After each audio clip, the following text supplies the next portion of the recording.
So, welcome to this episode of Game Show Deep Dive, where we have guests who have appeared on game shows who will be telling us about the things that we don't necessarily see on camera.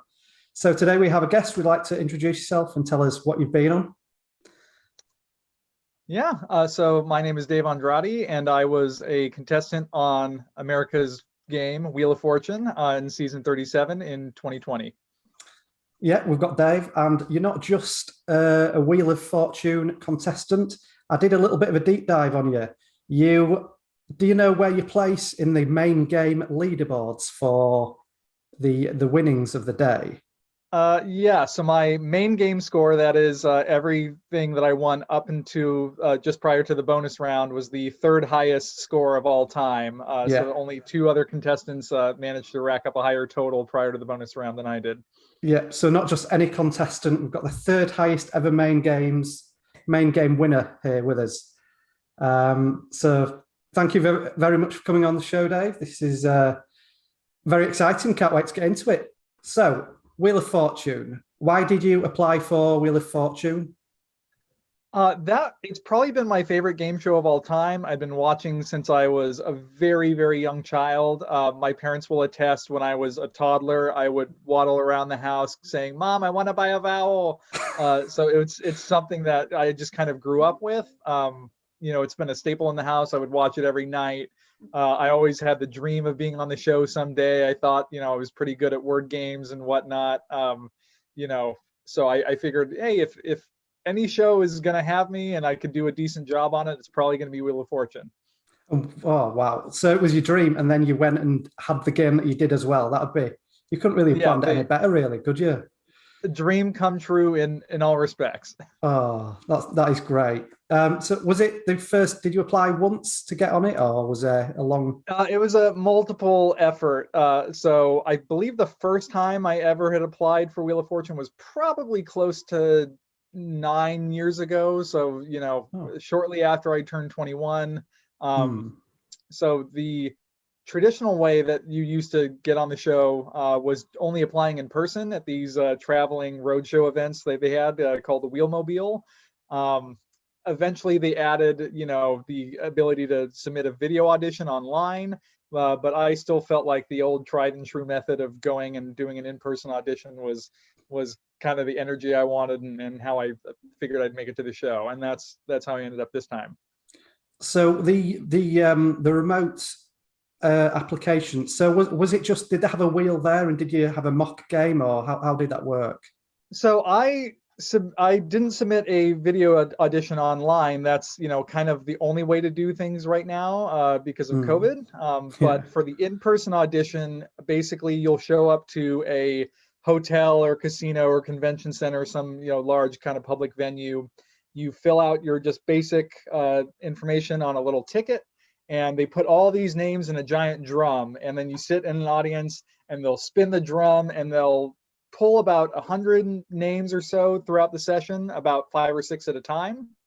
And then if your name gets pulled out of the drum, you get to, go wild, run up on stage, and, they group you together with 5, 6 other people, and they do a very brief, personality interview like Pat Sajak would do when you're on the show. They just want to see like a little bit about who you are, what you're all about, see if you can be bubbly and effervescent and, chipper enough for TV. And then they actually have you play a mock version of the game, not necessarily with a wheel, but they'll just have you call letters, and the mock hostess will actually write them on little whiteboard tiles instead of, touching these touchscreen monitors. So it's very low tech, but it gets the job done.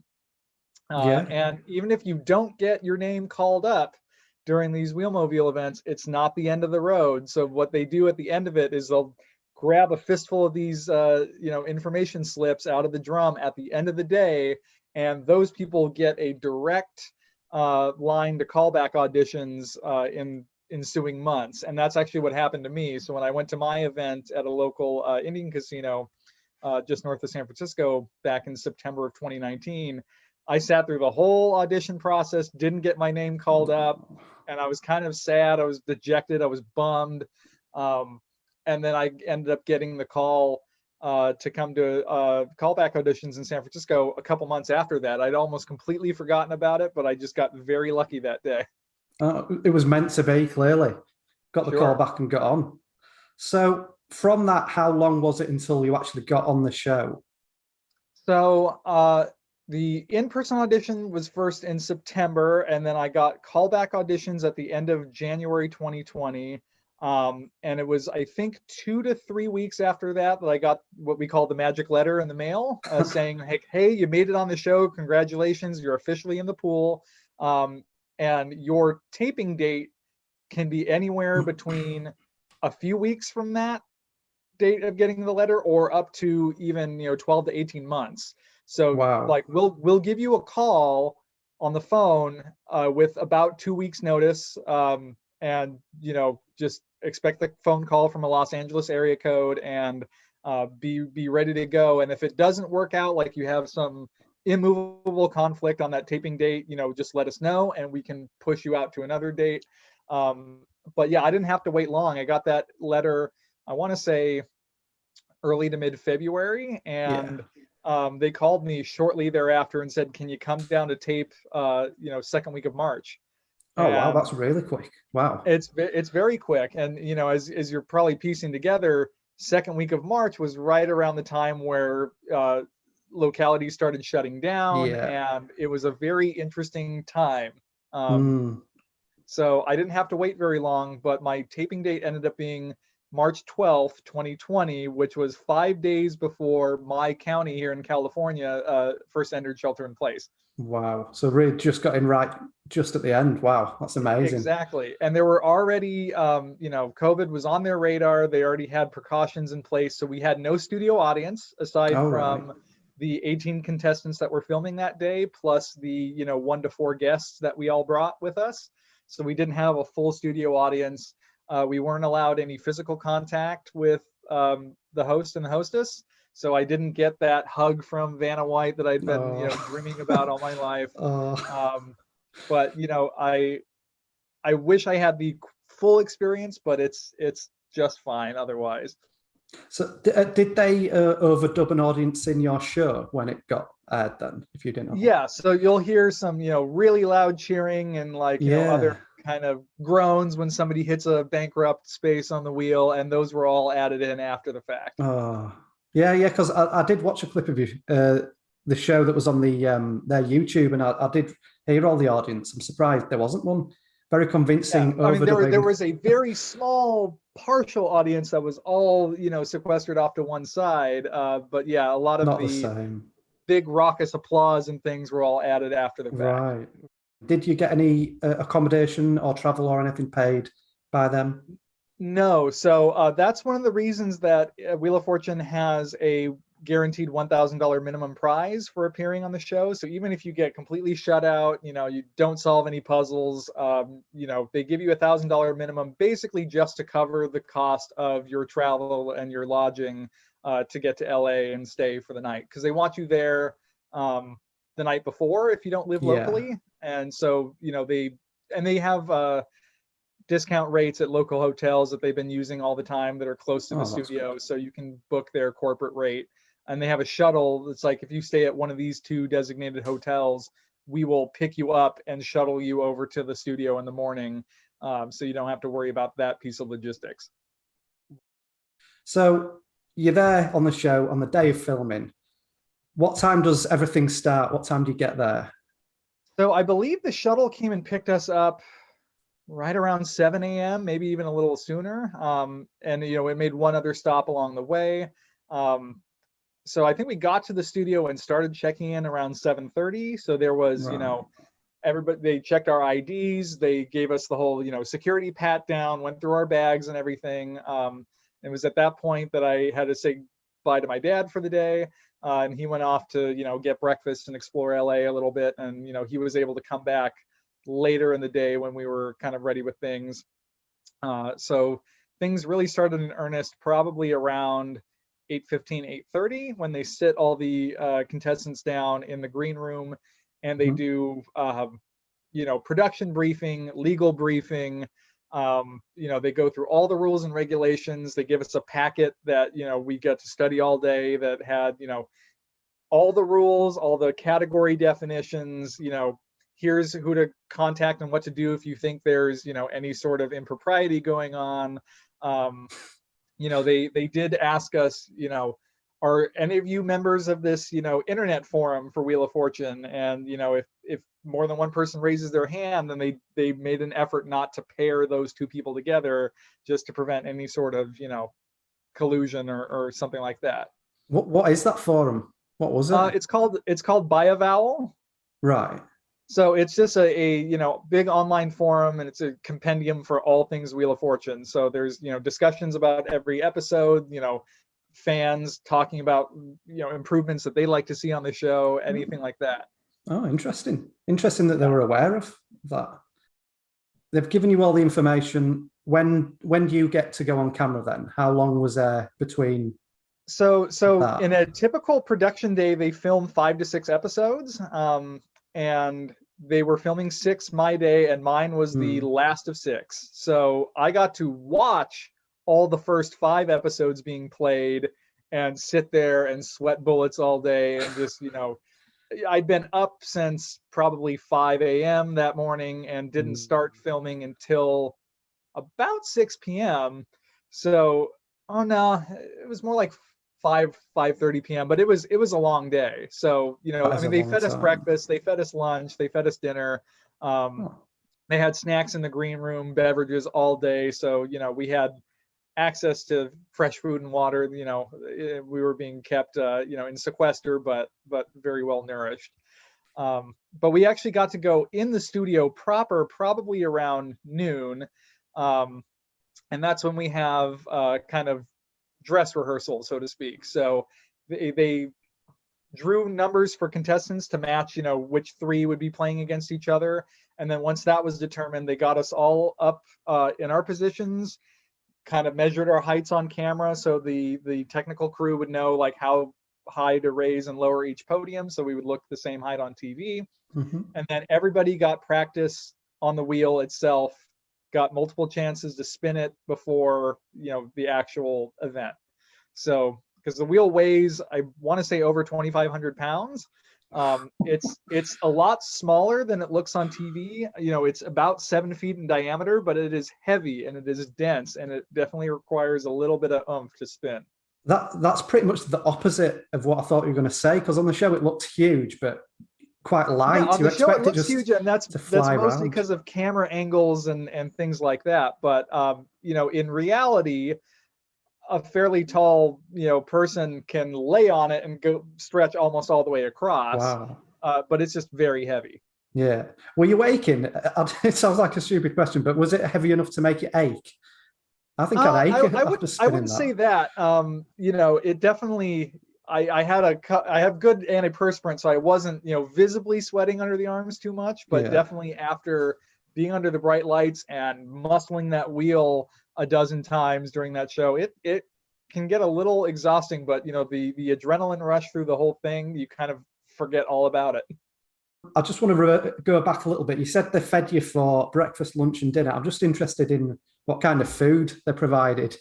Sure. So if I remember correctly, the morning was like bagels and all of the associated toppings with that, and then lunch we had some really great deli sandwiches from local deli that they've been going to for years down in Culver City, and so like plus all the different kinds of chips and or crisps as it were, and soft drinks and anything you kind of wanted in that realm. And then dinner, I don't even remember at that point, because the day becomes a blur.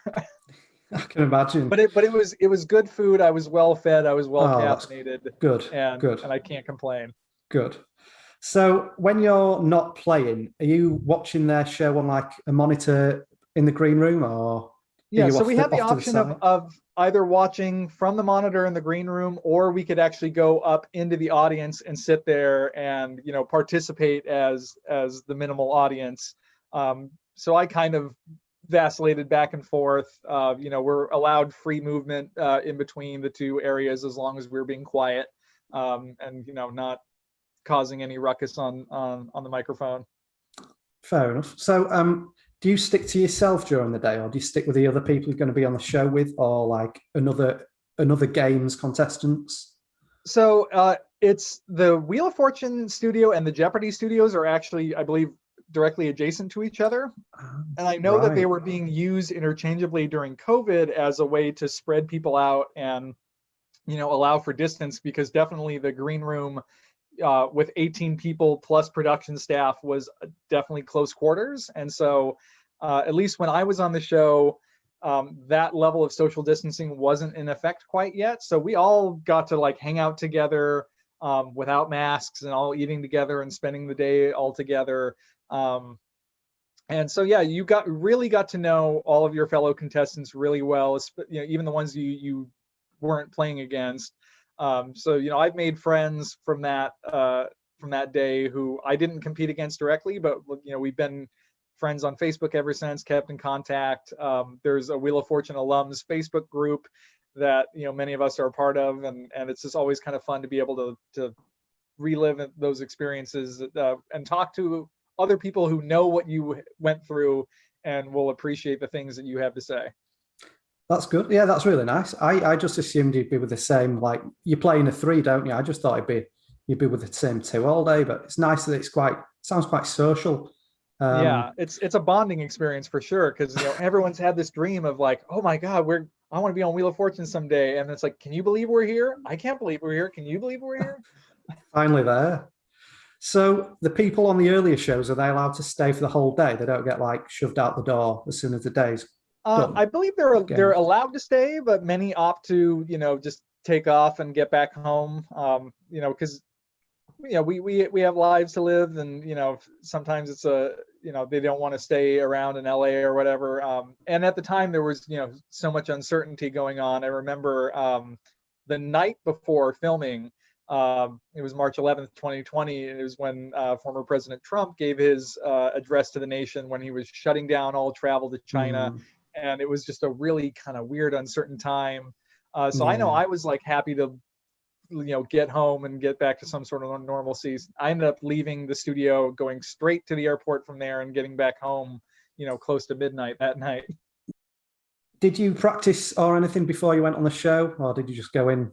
I practiced, I wouldn't say religiously, but I gave a lot of effort into it. So they have a mobile game called Wheel of Fortune Free Play, which is, probably it's the official licensed, Wheel of Fortune mobile game. It's got thousands of puzzles on it. And I was playing that probably 15 to 20 hours a week once I found out that I was going to be on the show at some point.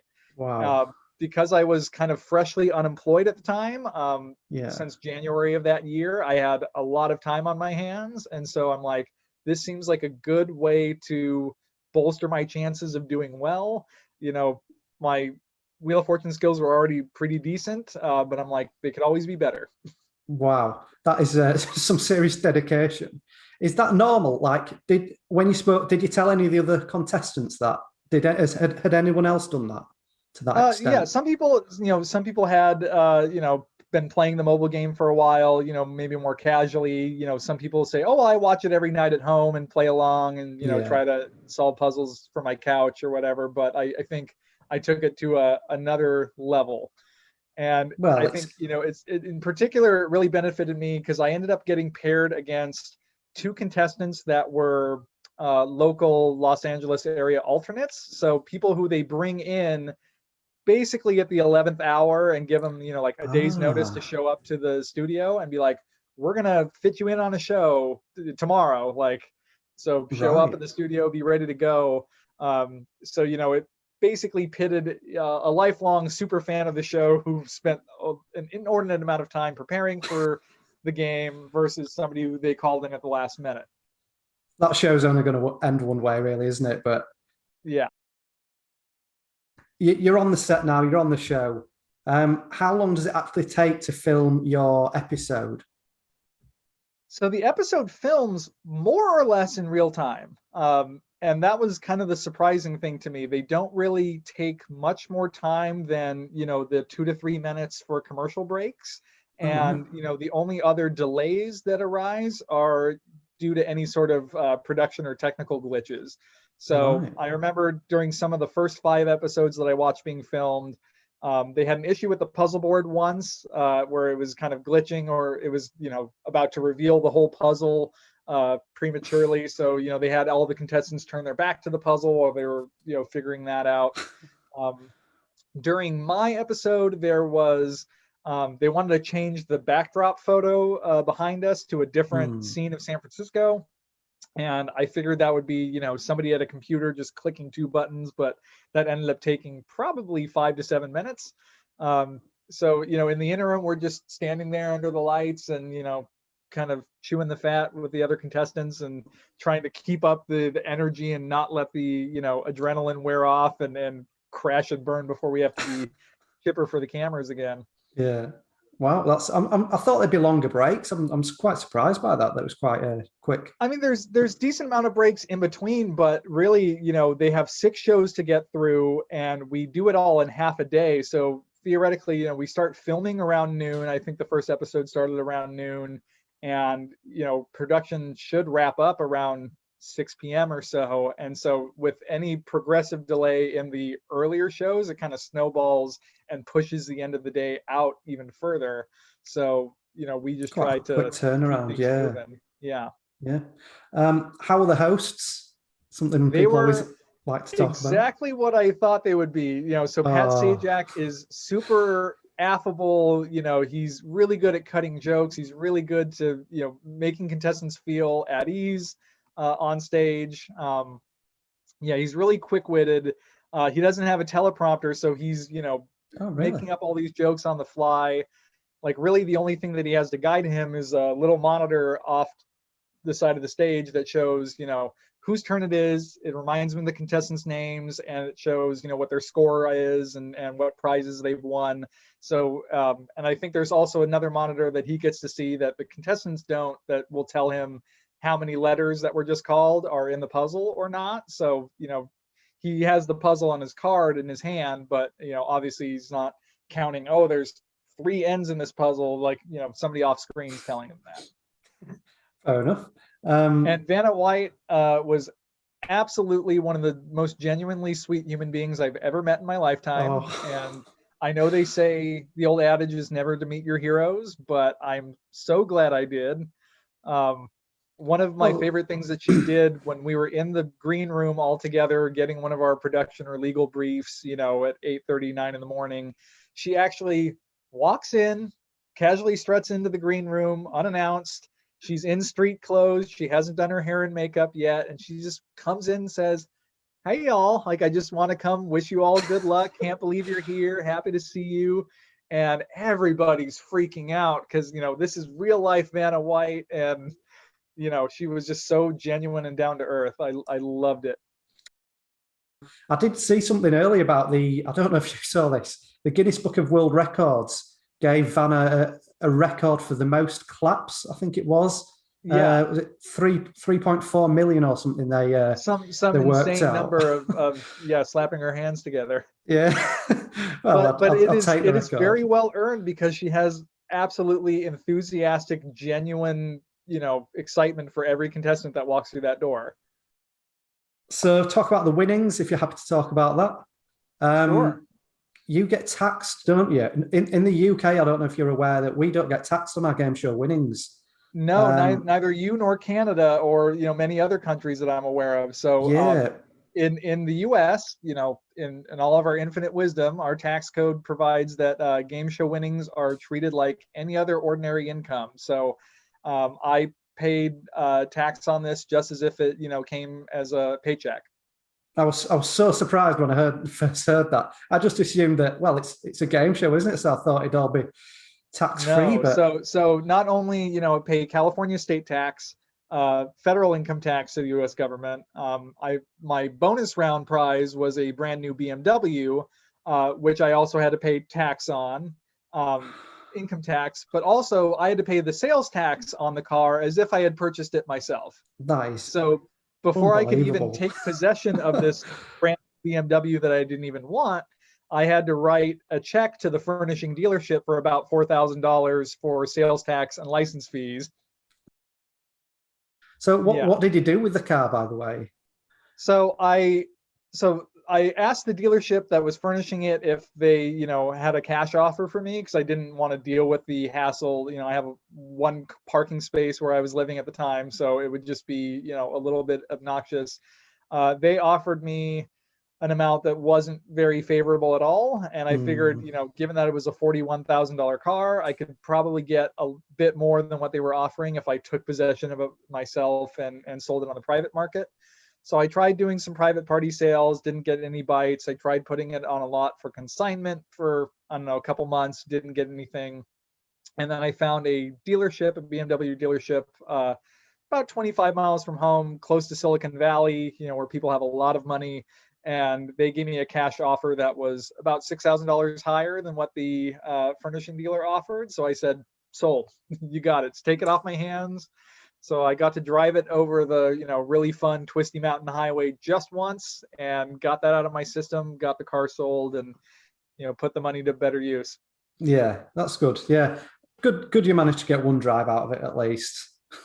Yeah, I was just so nervous. I'm like, I don't want to drive this thing. I drive a 15-year-old Scion hatchback is my daily driver, and it's beat up. It's cosmetically, dented and scratched and everything. I'm like, I don't care about that car. Whatever can happen to it can happen to it. But this thing I got to keep, pristine, because, it's got 50 miles on the odometer, and, I need to be able to sell it as brand new. Oh, I'd be so nervous driving it. Like, just any scrape, I think I'd be going at about 10 miles an hour the whole way. I'd be too nervous. No, I left it in my driveway, and the only time I drove it was to drive it off the truck, off the delivery truck, into my driveway, from my driveway to the consignment lot, from the consignment lot over to the dealership. That's the only time the rubber hit the road.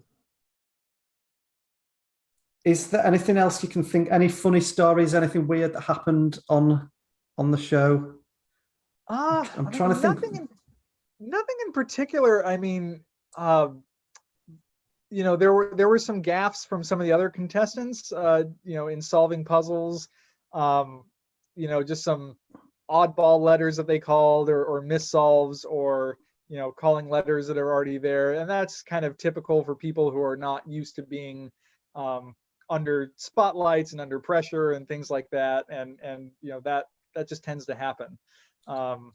When that happened, what do they retake and act like it hasn't happened, or do they leave those in? Or no, so nothing during gameplay was reshot, with the exception of one of the puzzles from my game.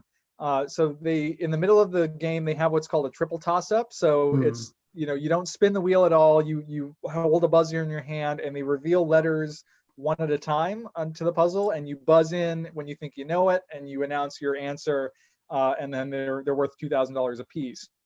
And all three of those puzzles have the same tying category together. And ours was in the kitchen, was the category for these three puzzles. The first answer was dishes in the dishwasher, which makes sense. Yeah. And the second answer was plates in the plate rack. I'm like, okay, that works. And the third one was pillow in the pillowcase. And I solved it. I got it correct. And then, there was a brief pause. They took a timeout on production, and, the powers that be had a little conference, and they said, okay, we screwed up. That's not something you would find in the kitchen. So, we meant to keep that puzzle for something else. So we're going to replay the third toss-up puzzle, and we promise it'll be in the right category this time. And then, like, okay, go again. So was that open? The third time, was that open for anyone to win? They didn't just fix it so you won, even though you won the pillowcase one. Yeah. So it was just like, we pretend like it never even happened. And so in later research, I found when that happens, when they toss out a puzzle for no reason, I think every contestant's supposed to get $100 just as a matter of procedure. I don't think that ever happened. And, I'm not gonna go harass them and, chase down that extra $100. But, the third puzzle that they replaced ended up being junk in the junk drawer. And I I solved that one, and we moved on, and the rest of the game happened as normal. Is there anything else you can think of? Well, the one thing I did want to mention was, one of the prizes that I won during the trip was a all-inclusive week-long trip for 2 to Barbados. Yes. Have you been on that yet? No, and as you can imagine, yeah, the last year has made that rather difficult. So, and I believe, if my understanding is correct, Barbados may be like one of the only Caribbean island nations right now that is still travelers regardless of COVID test or even COVID vaccination. So I just got my second COVID dose on Thursday. Oh, nice. Or just this last week. And for the foreseeable future, should I want to travel to Barbados for 7 days, I would have to spend the first 5 days in quarantine in a small designated portion of the resort. So I am, pushing this out as far as I can, and I want, to be able to enjoy the full experience with some semblance of normalcy. But the nice thing is, typically you have to take your trip within 1 year of your air date, which for me is coming up in 4 days.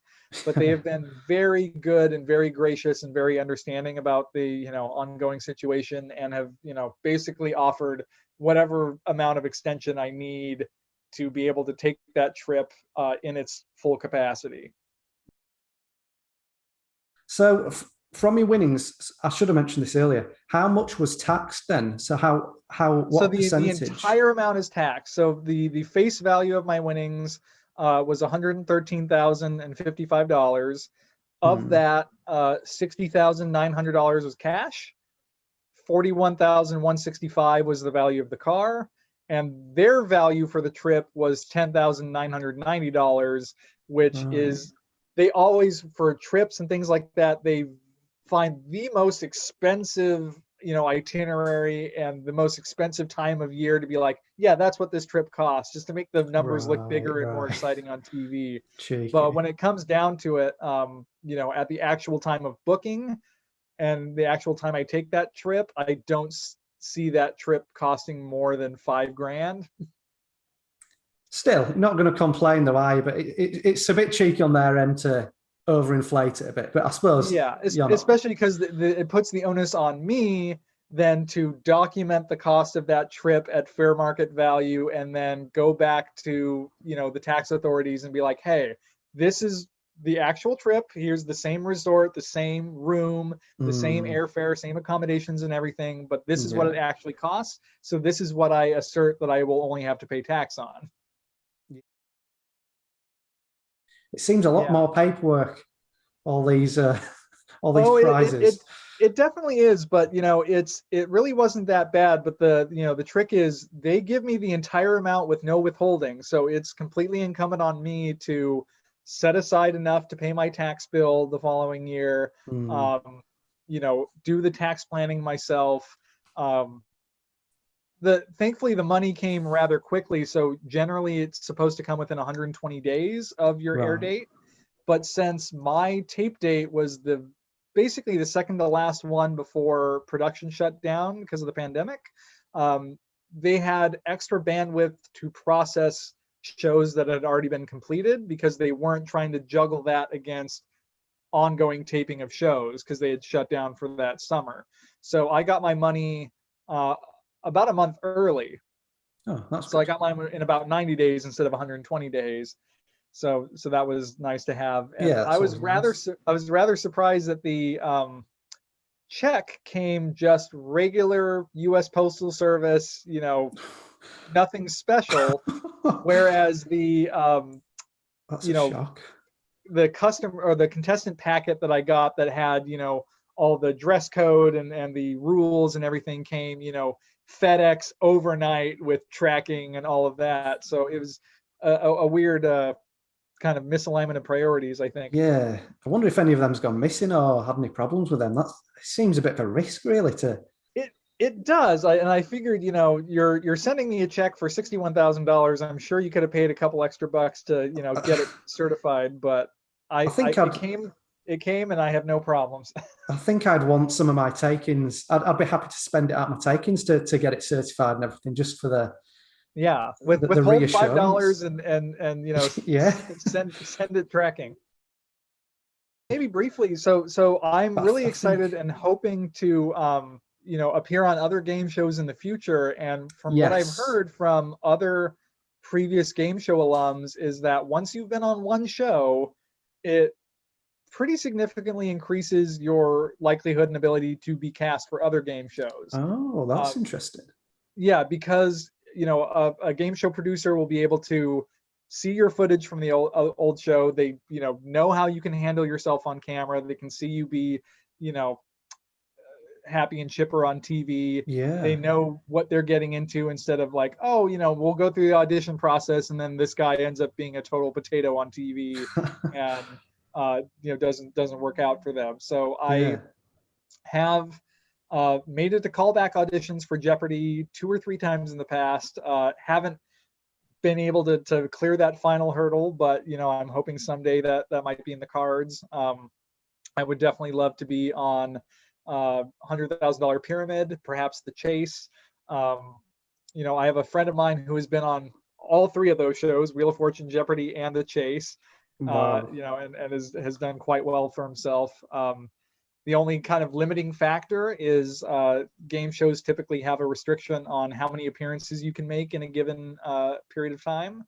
Right. So typically the rule is, you know, you can be on one show within 12 to 18 months. You can be on 2 shows within about 3 years, and many shows won't let you be on more than 3 shows within 5 to 10 years. I think that's everything, isn't it? Yeah. Lovely. Right. Thank you very much for coming to speak to me today. Have you got anything you want, any social media channels or anything you want me to promote or? Not necessarily. You know, I you know, just keep watching Wheel. I guess maybe the only thing I will plug is I am a 5-year member of the San Francisco Gay Men's Chorus, and you know, I've moved 75 miles away from them, and we haven't been able to sing in person for a year. So you know, we have some virtual chorus offerings that we've been doing, filming, you know, everybody at home singing their own part into a webcam, and then we you know, Yeah. blend it all together and you know, doing what we can do to stay afloat over the last year. So check out SFGMC on all the various social channels. Yeah, I'll put a link to all those in the description below for anybody who wants to go see that. That's great. Right. Cool. Thank you very much, Dave. This has been great. The first one I've done. I think it's Yeah. gone well. So Looking forward to all the rest of them and get me to see too. behind the scenes on all my other favorite game shows.